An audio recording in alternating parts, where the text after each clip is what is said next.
the Tandem 2023 meeting that is currently being held in Orlando, Florida, was full of very, very important results that were presented in the late-breaking abstract session.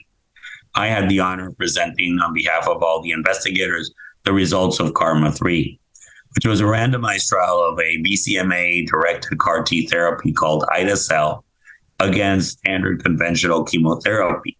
So this was for patients who had had 2 to 4 lines of treatment. And I think it's important for the listeners to recognize that the current approval for ide-cel is for patients beyond 4th line of treatment. And the important thing was that these patients had to have been exposed to the 3 major classes of drug: IMiDs, proteasome inhibitors, and CD38 monoclonal antibodies. So the results in this patient population, in this randomized trial, which was a 2-to-1 randomization, showed a clear superiority for ide-cel therapy in this patient group.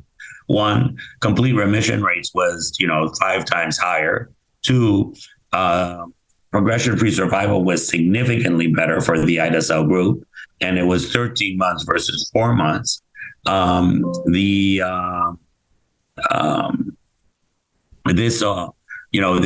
data for survival is still not mature enough, so that was not presented.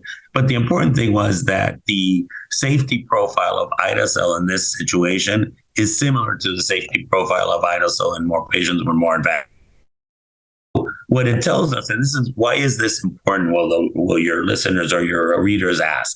It's important because now with quadruplet therapies and with monoclonal antibodies being approved earlier in the course of the disease, more and more patients are now being refractory and triple exposed earlier in their disease journey. So what KarMMa-3 was able to do was to show that patients who were triple class refractory, triple class exposed, and were within 2 to 4 lines of prior therapy would have a significant benefit. Moreover, the benefit was across all risk categories: high-risk cytogenetics, ISS stage 3, and tumor burden.